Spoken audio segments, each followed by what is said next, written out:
Bismillahirrahmanirrahim. Assalamualaikum warahmatullahi wabarakatuh.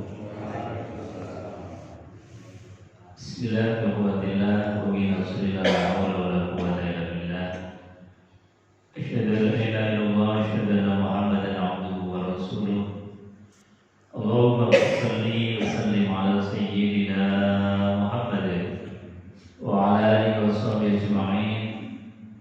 Rabbi israh li sadri wa yassir li amri wa hlul 'uqdatam min lisani yafqahu qawli.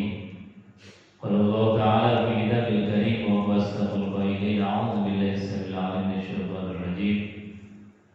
Bismillahirrahmanirrahim. Qul sadaqallah fattabi'u millata Ibrahim hanifa wa ma kana minal musyrikin.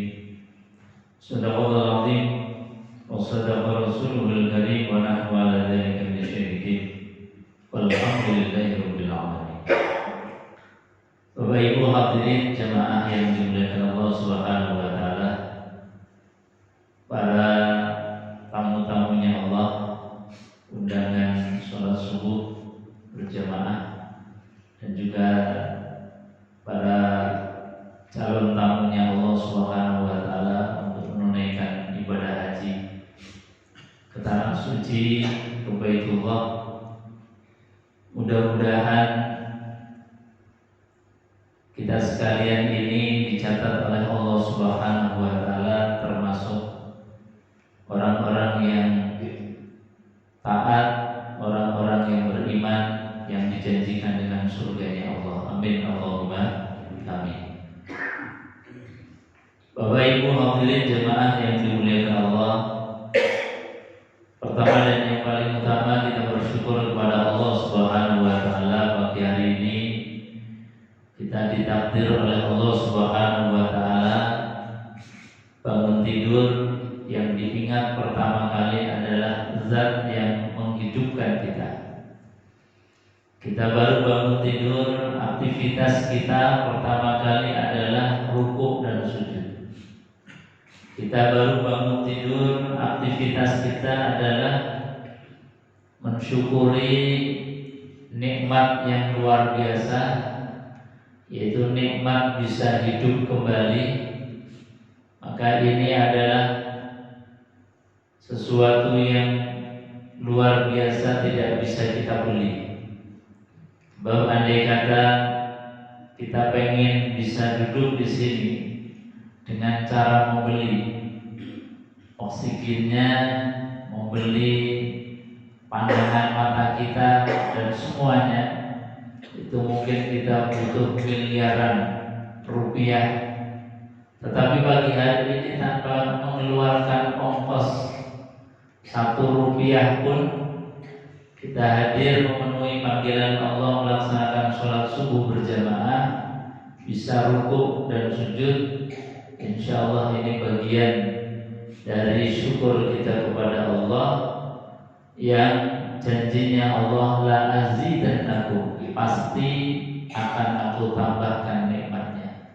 Mudah-mudahan kita sekalian termasuk orang-orang yang bersyukur, min jumlatis syakirin, dan akan diberikan tambahan berkah nikmat dari Allah. Amin Allahumma amin.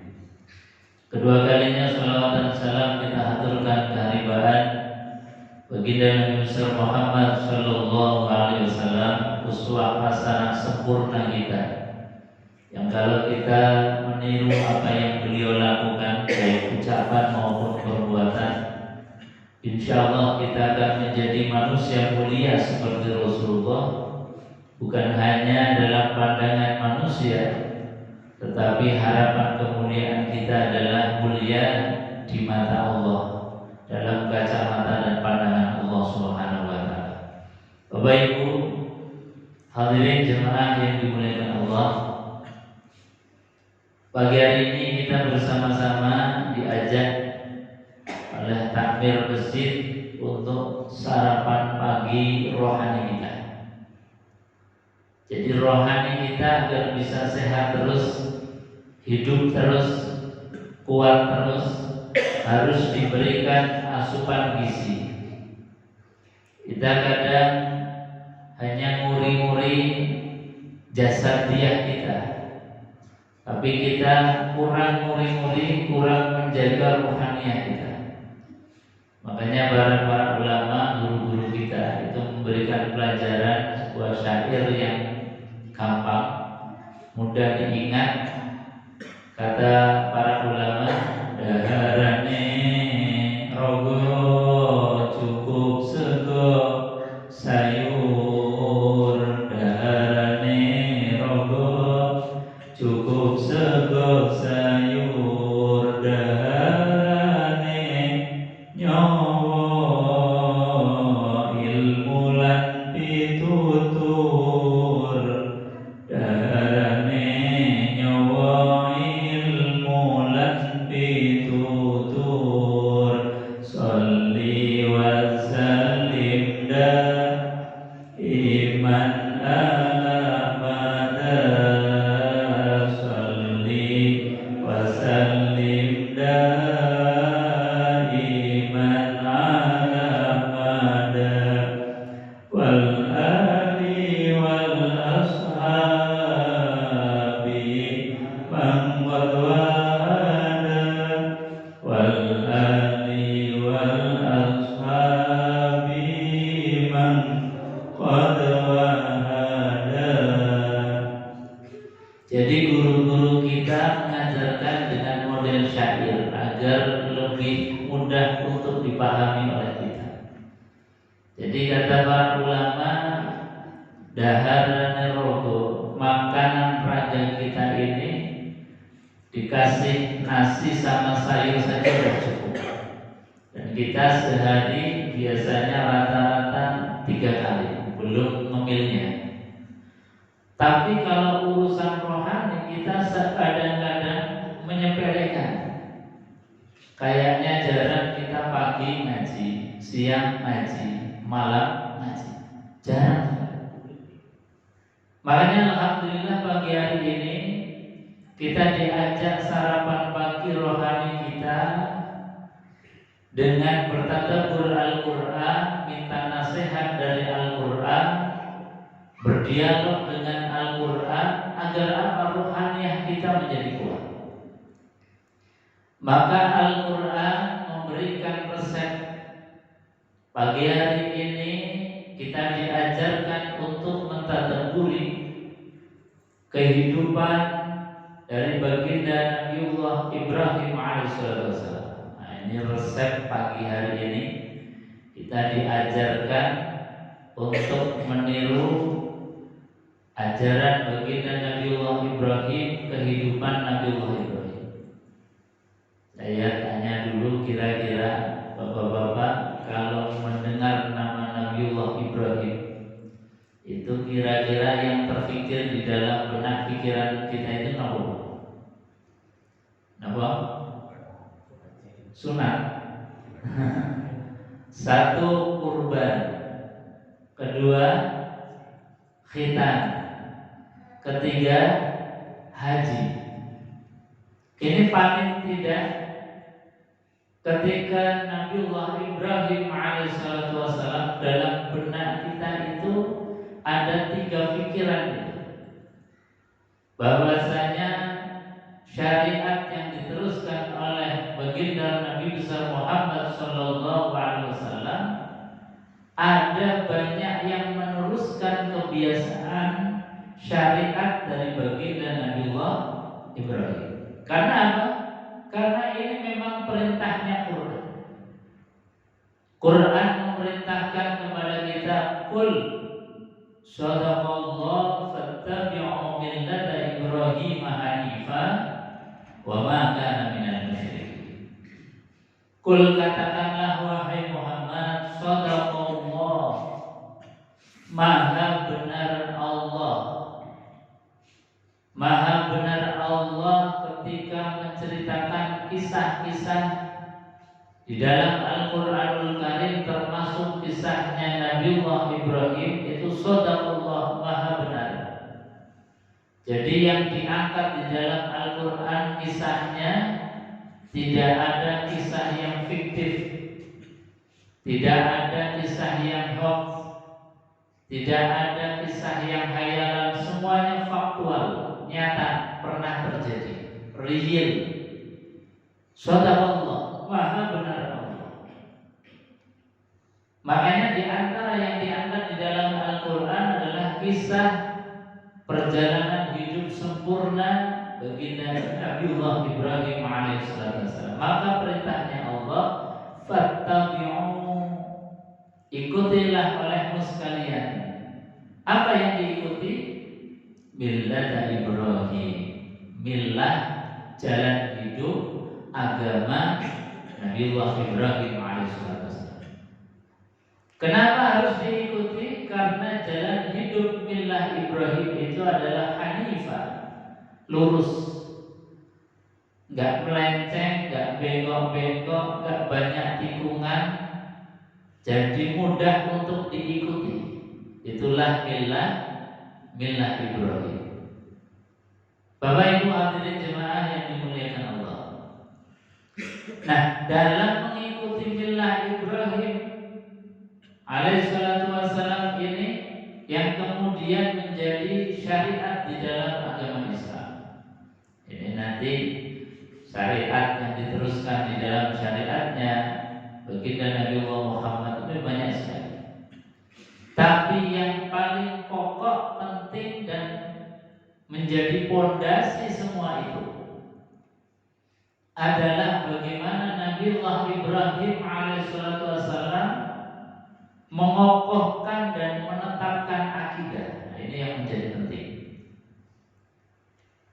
Mengokohkan akidah dalam rangka mentauhidkan Allah Subhanahu wa taala, ini yang paling konsisten dilakukan oleh Nabiullah Ibrahim sejak beliau kecil, remaja sampai dewasa, bahkan sampai beliau menjelang wafat. Konsisten dalam menjaga tauhid, mentransfer tauhid, mendidik dan menanamkan tauhid kepada generasi setelahnya. Nah, ini tauhid konsisten dilakukan oleh baginda Nabiullah Ibrahim. Kenapa tauhid ini menjadi hal yang paling fondasi atau paling mendasar, menjadi fondasi setiap apapun? Ini para ulama di dalam kitab-kitab akidah itu beliau mengatakan bahwasanya awal wajibil 'alal insan ma'rifatul ilah bistiqamah. Kewajiban manusia itu yang pertama adalah ma'rifah. Ma'rifatul ilah, kenal dengan Allah Subhanahu wa taala. Karena kalau nggak kenal dengan Allah, kita rukuk sujud ini rasanya ngambang saja. Kita rukuk, yang dirukui siapa, yang disujudi siapa, yang disembah siapa, nggak paham. Maka sebelum sholat, ma'rifat dulu kepada Allah. Siapa zat yang kita tawajuh kepadanya? Siapa yang zat yang kemudian kita menghadapkan wajah kita? Rukuk dan sujud, kita minta kepada siapa? Ma'rifat dulu. Ketika kita mau tindak haji, umroh, ma'rifat dulu. Yang kita kunjungi itu siapa? Yang kita kunjungi itu punya sifat seperti apa? Ini ma'rifatul ilah harus ditanamkan terlebih dahulu. Kita menjadi tamunya siapa, dijamu di mana, kemudian bagaimana tata cara etika kita, adab sopan santun kita ketika menjadi duyufur rahman, tamunya Allah. Bagaimana kemudian syarat dan rukunnya agar ketika kita bertamu ini diterima oleh Allah Subhanahu wa taala, bahkan dioleh-olehi oleh Allah ketika kita pulang menjadi haji dan mabrur. Ini harus kita awali dulu. Segala apapun dalam ibadah kita adalah ma'rifatul ilah bistiqomah. Jadi kenal dengan Allah, kenal dengan sedetail-detailnya. Nah, ini Nabiullah Ibrahim menanamkan ma'rifatul ilah konsisten. Misalnya ketika beliau masih kecil remaja, itu kan bapaknya seorang produsen patung terbesar seantero Arab, namanya Azhar. Azhar itu dalam keterangan tafsir disebutkan itu adalah bapak asli beliau. Ada yang mengatakan paman beliau.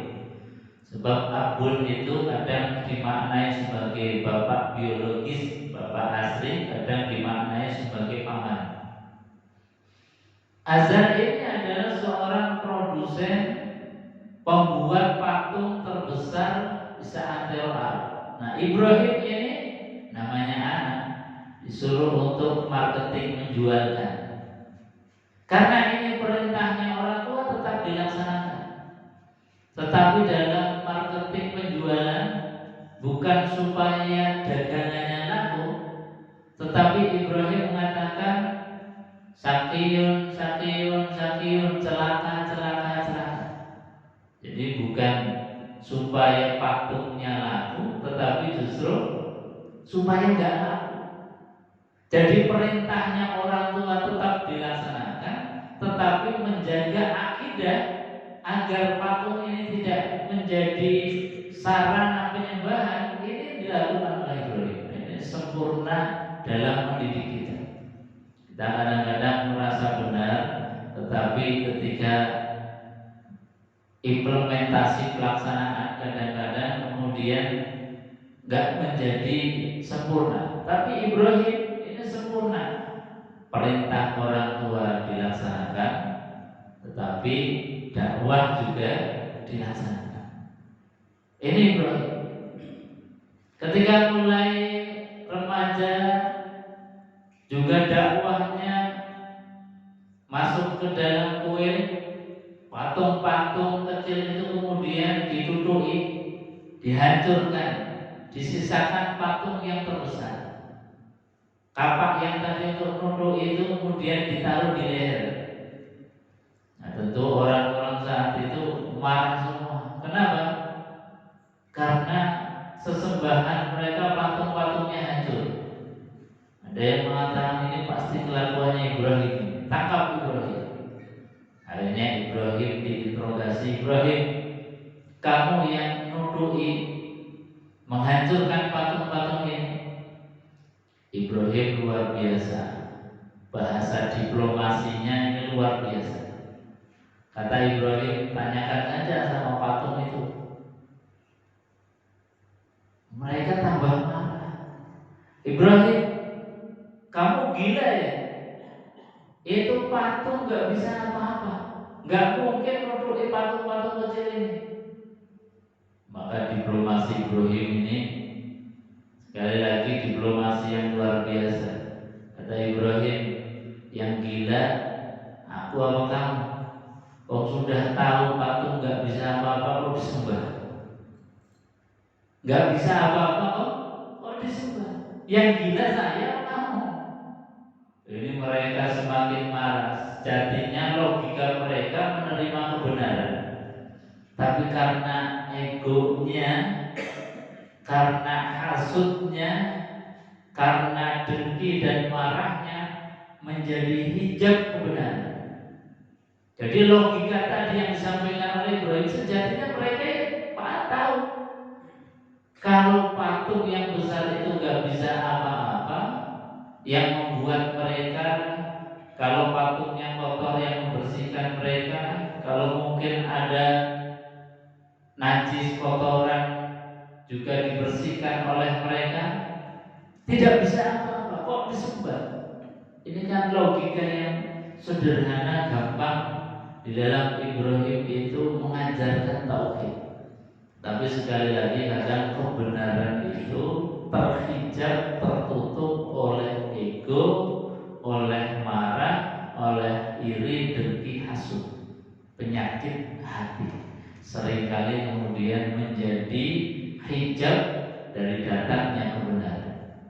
Maka meskipun mereka tahu Ibrahim ini benar dengan logika yang sahih, tetapi sekali lagi hijab dari penyakit-penyakit hati ini menjadikan mereka tidak mendapatkan hidayah dari Allah. seperti resep dari contoh Nabi Ibrahim. Ketika kita ingin mendapatkan hidayah, bersihkan dulu hati kita dari penyakit-penyakit hati tadi. Jemaah yang dimuliakan Allah, walhasil kemudian Ibrahim ditangkap, ditaruh di tempat yang lapang, dibakar. Tapi biiznillah Nabi Ibrahim kemudian diselamatkan oleh Allah. Ya narukuni bardaw wa salama. Wahai api, kamu memang punya sifat membakar, kamu memang punya sifat panas, tapi bardaw wa salama, kamu sekarang dingin. Api yang menyala-nyala itu di hadapan Ibrahim dingin. Karena apa? Karena yang memerintahkan Allah. Meskipun api hakikatnya punya sifat panas, punya sifat membakar, tetapi di hadapan Allah semuanya harus tunduk. Ya nar, wahai api, bardan wa salama, dinginlah dan selamatkanlah Ibrahim. Ibrahim akhirnya selamat. Nabi Allah Ibrahim ketika dalam keadaan sudah sepuh, dalam menanamkan mendidik tauhid ini juga tidak pernah lelah, tidak pernah berhenti, sampai wasiatnya Nabiullah Ibrahim itu diabadikan di dalam Al-Qur'anul Karim. Wa wassa biha Ibrahim bani wa Yaqub, ya bani, duhai anakku. Ini wasiat yang dilakukan oleh Ibrahim, yang terus menerus tanpa henti tanpa lelah sampai dicatat di dalam Al-Quran. Ya bunayya, inna Allah astafa, sesungguhnya Allah telah memilihkan lakum untuk kalian ad-din, yaitu agama. Fala tamutunna illa wa antum muslimun. Kata Nabiullah Ibrahim, janganlah kalian meninggal dunia kecuali dalam keadaan masih menetapi sebagai muslim, sebagai orang Islam. Kita alhamdulillah Islam, syahadat tiap hari, tapi belum ada jaminan Islam kita ini bisa konsisten sampai akhir hayat. Kita mudah untuk mengucapkan kalimat asyhadu an la ilaha illallah, kita mudah mengucapkan kalimat la ilaha illallah Muhammadur Rasulullah. Tetapi kalimat ini kalau nggak jaga, tidak bisa keluar saat ketika kita ini membutuhkan kalimat itu, yaitu ketika dalam keadaan sakaratul maut. Karena dalam keadaan sakaratul maut itu yang keluar, yang dilakukan adalah aktivitas yang sudah menjadi habit, kebiasaan terus-menerus. Orang yang sudah menjadikan la ilaha illallah itu habit, kebiasaan, dalam keadaan sakit, dalam keadaan nazar sakaratul maut, tanpa kita ini kemudian mau mengucapkan, terucap sendiri. Ini dalam media sosial ini pernah diberitakan ada seorang hafiz itu dalam keadaan koma, sakaratul maut, pikiran sudah nggak connect lagi, diajak bicara sudah nggak bisa, tapi dalam keadaan koma di rumah sakit itu mulutnya, lisannya masih bermimir, masih darus, masih melafalkan kalimat-kalimat kalam-kalamnya Allah, mengucapkan Al-Qur'anul Karim. Ini orang karena kebiasaan selama belum koma adalah membaca Al-Quran. Namanya hafiz dimanapun, tanpa harus memegang mushaf, itu senantiasa baca Quran. Ini untungnya kita kalau hafal Al-Quran, sambil nyetir mau ke kantor baca surat Al-Mulk, Bismillahirrahmanirrahim, Tabarakalladzi biyadihil mulku wa huwa ala kulli syai'in qadir, sampai kantor selesai. Kita hafal Al-Baqarah, mau perjalanan kemana, baca sambil nyetir, sambil jalan, bisa. Makanya sesuatu itu tergantung kebiasaan. Saya punya cerita lagi tentang bagaimana kebiasaan seorang itu dalam hidupnya menuntunnya sampai ketika dalam keadaan nazar sakaratul maut. Tanggal 15 Syawal kemarin, Abah Kaulo yaitu Tafsir Abdul Jalil itu kabudut dipanggil oleh Allah Subhanahu wa taala. Itu kabudut malam Rabu. Itu Selasa pagi, sekitar jam 8 jam 9. Itu masih minta diambilkan kitab Tafsir Jalalain. Minta diambilkan kitab Tafsir Jalalain. Padahal per bulan Rajab kemarin itu ditakdir oleh Allah sudah nggak bisa melihat sama sekali. Jadi ya baca kitab, baca yang masih ada di dalam memori beliau, yang mendengar ibu. Jadi sambil ngaji, ibu mendengarkan. Itu pagi. Habis isya, teman saya itu datang karena pas Lebaran belum sholat, itu datang. Kemudian abah saya itu membaca nazom-nazom pelajaran dalam kitab akidah yang kecil. Biasanya dipelajari di pesantren-pesantren, namanya kitab Aqidatul Awam. Kitab Aqidatul Awam itu isinya tentang sifat-sifat Allah, sifat Nabi, nama-nama malaikat, nama-nama Nabi, itu diterangkan di sini. Ketika teman saya datang, itu abah saya masih larang nazom sampai dengan nazom nama-nama Nabi dari Adam sampai Nabi Muhammad selesai. Baru kira-kira setengah jam atau 1 jam berikutnya beliau kemudian dipundhut oleh Allah Subhanahu wa taala. Artinya saya ingin menyampaikan bahwa kebiasaan hidup menghantarkan kita kepada husnul khotimah. Ketika kita ini hidupnya la ilaha illallah ditanamkan tiap hari, kebiasaan kita ini adalah kebiasaan yang baik, ucapan yang baik, maka insya Allah kebaikan itu menghantarkan sampai akhir hayat kita. Nah, ini yang dilakukan oleh Nabiullah Ibrahim alaihissalam, wasiat, pengajaran, bimbingan beliau sampai beliau dalam keadaan nazar pun ini mengingatkan terus kepada putra-putrinya. Kalimat yang dicatat di dalam Al-Quran, ma ta'buduna min ba'di, duhai anakku, apa yang akan kau sembah kalau orang tuamu sudah tidak ada. Ini kalimat-kalimat akhir ketika Nabiullah Ibrahim sudah mau kabur. Jadi mendidik tauhid sampai akhir hayat. Nah, ini sekali lagi pelajaran yang paling penting, paling mendasar dari Nabiullah Ibrahim adalah menanamkan tauhid. Kemudian secara syariat, amaliyah Nabiullah Ibrahim yang diteruskan di dalam syariat Islam banyak sekali. Di antaranya tadi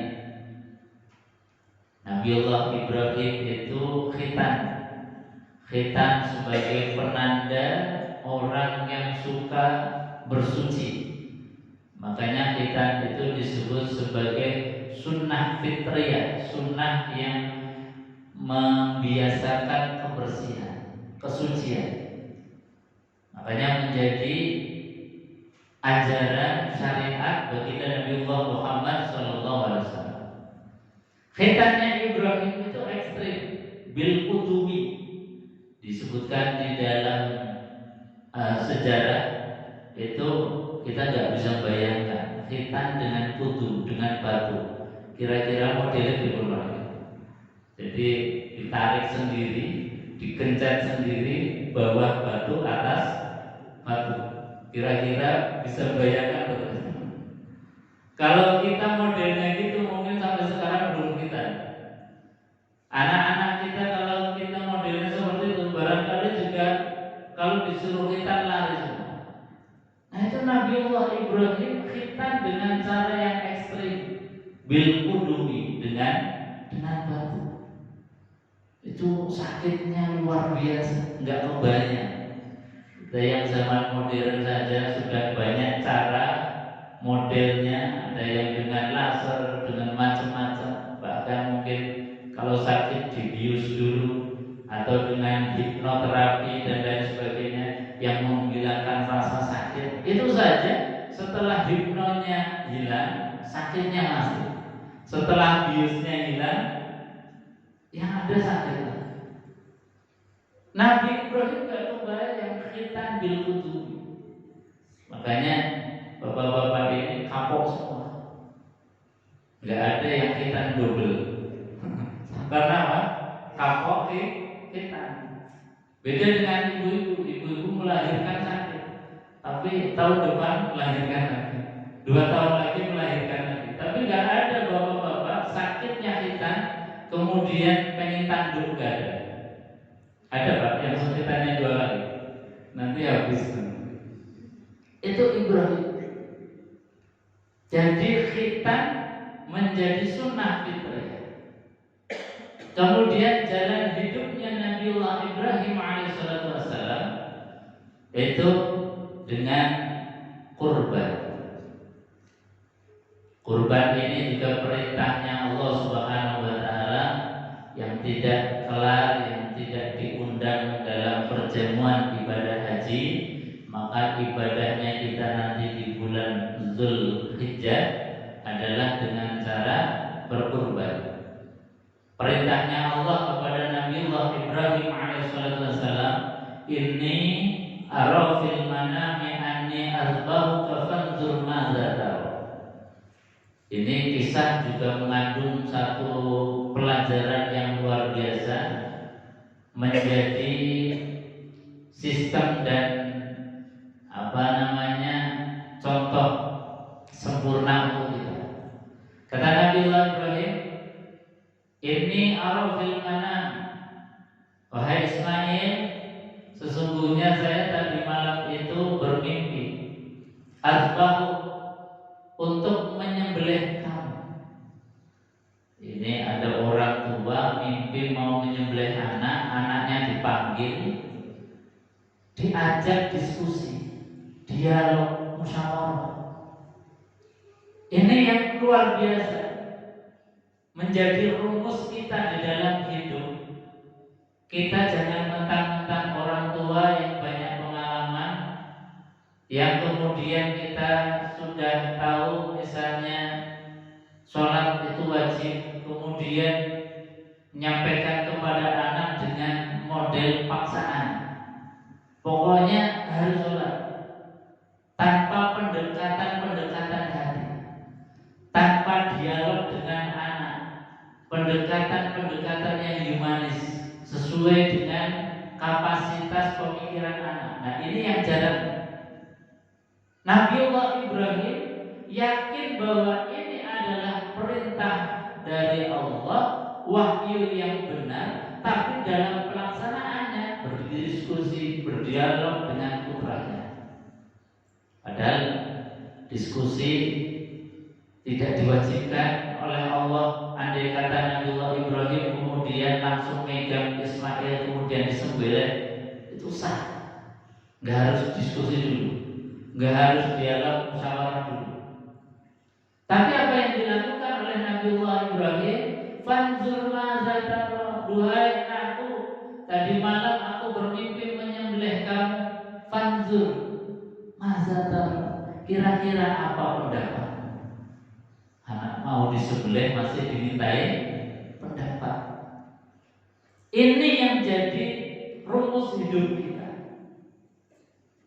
Kita misalnya kadang-kadang ada orang tua ini memaksakan anaknya sekolah harus ini. Padahal passionnya anak beda-beda. Ya kalau pas sesuai dengan apa yang diingini anak, gak masalah. Kalau pas sesuai dengan passionnya anak, ini tidak ada problem. Tapi ketika anak ini passionnya bukan di situ kemudian dipaksakan. Misalnya kadang sering Saya dengar pokoknya harus mondok misalnya, dipaksakan mondok. Mondok bagus, mondok itu bagus penjaga. Tapi ketika anak ini passionnya bukan di situ, kemudian dipaksakan, yang terjadi apa? Banyak sekali kasus-kasus anak dari pondok itu kemudian minggat keluar tanpa izin. Bahkan ada di media sosial kasus-kasus anak yang kuliah nggak suka dengan studi itu, program itu, jurusan itu, tapi dipaksa oleh orang tuanya. Akhirnya di kampus cuma koyo bingung.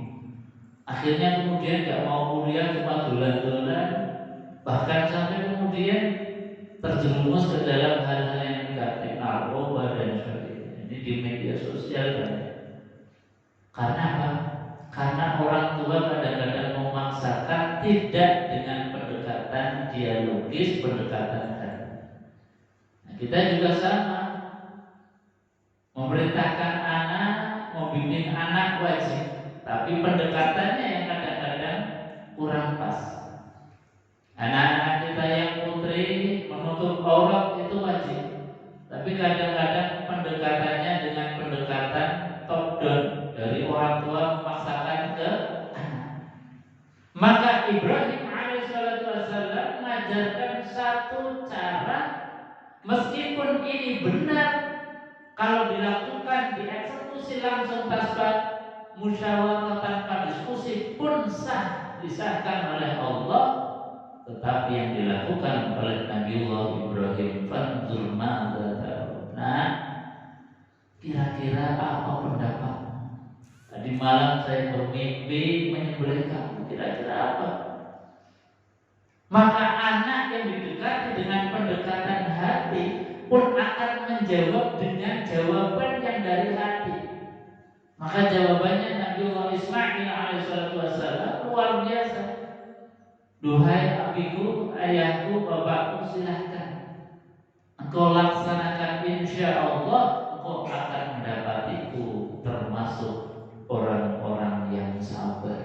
Coba anak didekati dengan pendekatan hati, dialog, diuwoke, ini akan menjawab dengan jawaban yang sama, jawaban yang dari hati, ketulusan yang luar biasa. Nah, ini yang sering kali kita ini salah di dalam mentransfer kebenaran.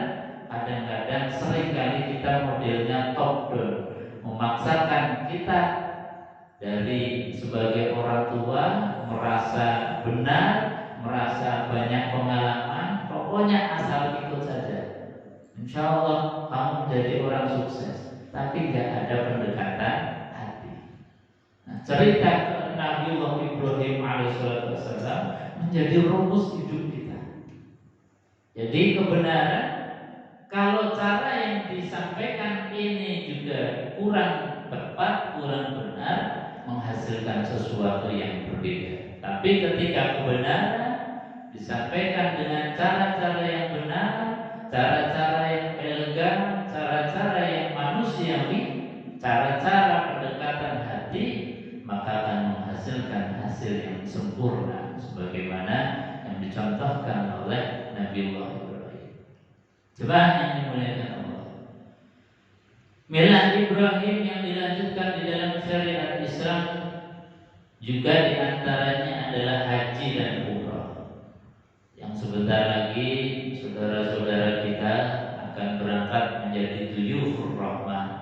Mudah-mudahan semua jemaah haji ini diberikan kemudahan oleh Allah Subhanahu wa taala, sehat walafiat, bisa melaksanakan syarat, rukun, kewajiban haji, sunnah-sunnah haji dengan sempurna, sehingga nanti pulang mendapatkan predikat ganjaran dari Allah, haji yang mabrur. Amin Allahumma amin. Bapak Ibu hadirin jamaah yang dimuliakan Allah, haji umrah itu juga satu etapa perjalanan hidup, itu maket hidup, maket kehidupan.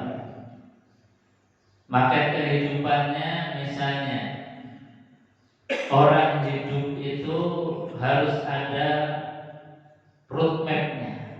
Jadi harus ada peta jalan hidupnya. Tujuan goal hidup itu apa? Maka Nabiullah Ibrahim alaihissalam titik roadmap jalan hidupnya itu ditemukan dulu. Apa itu? Baitullah sebagai kiblat. Yang saat itu kiblat sudah nggak ada lagi yang tahu. Bangunannya sudah hancur. Tinggal kuain atau puing-puing pondasinya saja. Jadi kiblat Ka'bah itu kan sejatinya dicipta oleh para nabi-nabi dari mulai Nabiullah Adam, Ibrahim dan Ismail itu hanya membangun kembali. Maka kita sejak kecil diajarkan guru-guru kita yang membangun Ka'bah itu adalah Nabiullah Ibrahim dan Nabiullah Ismail. Tapi sebetulnya yang bangun Ka'bah pertama kali bukan Ibrahim dan Ismail. Ibrahim dan Ismail itu hanya membangun kembali. Wa idh yarfa'u Ibrahimul qawa'ida minal baiti wa Ismail Rabbana taqabbal minna innaka antas sami'ul 'alim. Wa idh yarfa'u Ibrahim. Jadi Ibrahim itu hanya irfa, meninggikan, merenovasi yang tinggal qawaidnya, tinggal puing-puing fondasi. Itu ditemukan kembali dengan cara yang susah payah. Gimana gak susah payah? Nabiullah Ibrahim saat itu berada di Palestina atau Syam dulu. Itu jalan membawa istri dan anaknya, perjalanan yang sangat jauh, melelahkan, menuju ke Mekah. Kita gak kebayang perjalanan jauh dari Syam ke Mekah yang tentu saat itu belum ada pesawat, belum ada kereta cepat, juga belum ada mobil Alphard. Jadi jalannya pakai onta, melewati gurun pasir yang luar biasa panas teriknya. Dan nggak kebayang kalau kita haji atau umroh mau ke Masjidil Haram sekarang saja, kalau nggak pakai alas kaki nggak akan kuat kalau pas lagi teriknya matahari. Ini Ibrahim dari Palestina ke Mekah itu sandalnya kira-kira pirang pasang kira-kira. Perjalanan panjang yang sangat melelahkan. Kalau Ibrahim sendiri barangkali mungkin kita wajar lah laki-laki. Ini membawa istri dan membawa bayi yang masih merah.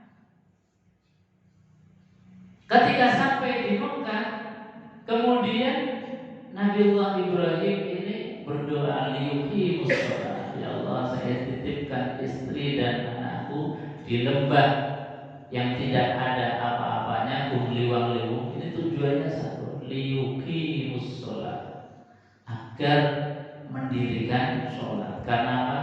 Karena titik sentral, tujuan utama, goal hidup kita sudah ditemukan, kiblat sudah ditemukan.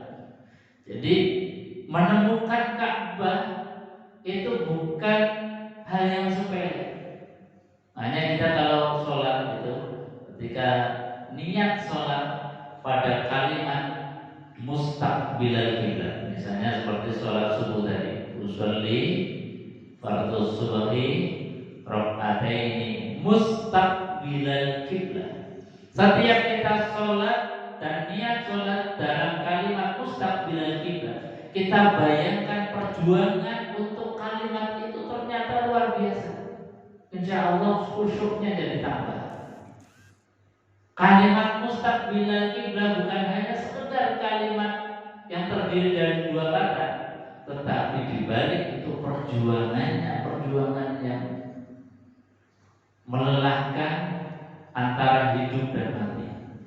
Sampai kemudian Nabiullah Ibrahim akhirnya meninggalkan istri dan anaknya, tawakal kepada Allah. Ya Allah, saya titipkan di Baitullah, di rumah. Beliau kemudian kembali karena gak tega, beliau sama sekali gak melihat ke belakang, saking gak teganya meninggalkan istri dan anaknya. Kemudian Hajar memanggil suaminya, "Ya Khalilullah, apakah ini perintah Allah?" Belum dijawab karena nggak tega. Sampai 3 kali baru dijawab oleh Nabiullah Ibrahim, "Ya, ini adalah perintahnya Allah." Maka ketika ini dijawab perintah Allah, yakin bahwa kalau Allah sudah memerintahkan, pasti Allah akan memberikan solusi, jalan keluar. Allah tidak akan kemudian lepas tangan. Kebutuhan pasti akan dijamin oleh Allah Subhanahu wa taala. Nah, ini adalah satu kisah hidup Nabiullah Ibrahim. Tetapi dalam keadaan sudah makanan habis, minuman habis, namanya seorang istri, tidak ada suami, makanan habis, minuman habis, sementara anak sudah mulai kelaparan, sudah mulai kehausan, paniknya luar biasa. Saking paniknya kemudian lari-lari yang kita abadikan dalam prosesi yang namanya sa'i di Mas'ah antara Safa dan Marwah. Jadi Safa Marwah itu adalah tempat kepanikan yang luar biasa. Banyak kalau kita ditakdir ke sana haji atau umrah, di tempat itu ya mohon jangan senang-senang. Apalagi selfie di tempat sa'i, karena tempat itu sakral, tempat itu adalah tempat di mana Ibunda Hajar dalam keadaan panik yang luar biasa, lari-lari bolak-balik sampai 7 kali diabadikan menjadi ibadah sa'i. Maka di situ kita harusnya merenungkan perjalanan yang luar biasa. Tetapi karena ikhtiar yang sempurna, meskipun yakin bahwa Allah kalau sudah memerintahkan pasti tidak akan lepas tangan, ikhtiar sempurna itu juga harus kita laksanakan. Allah melihat kesempurnaan ikhtiar Ibunda Hajar, kemudian diganjar, diberikan satu sumber mata air yang tidak pernah kering, namanya air Zam-Zam. Nah, ini adalah barokah dari ikhtiar sempurnanya orang tua untuk menghidupi. Maka kita juga sebagai orang tua yakin kalau kita menjalankan ketaatan ibadah kepada Allah, pasti Allah akan menjamin. Tetapi harus diiringi kewajiban kita ikhtiar yang sempurna. Maka insya Allah kalau kita mengikhtiari untuk hidupnya anak-anak kita, ikhtiar untuk pendidikan anak-anak kita, untuk kebaikan anak-anak kita, insya Allah akan diganjar dengan ganjaran seperti Ibunda Hajar, diberikan sumber mata air yang tidak akan pernah kering untuk selama-lamanya. Mudah-mudahan kita diizinkan oleh Allah Subhanahu wa taala untuk bisa melaksanakan ibadah haji atau umrah, dan diberikan oleh Allah Subhanahu wa taala haji yang mabrur dan mabrur. Amin Allahumma amin. Bapak Ibu hadirin jemaah yang dimuliakan Allah, sebelum ditutup dan doa,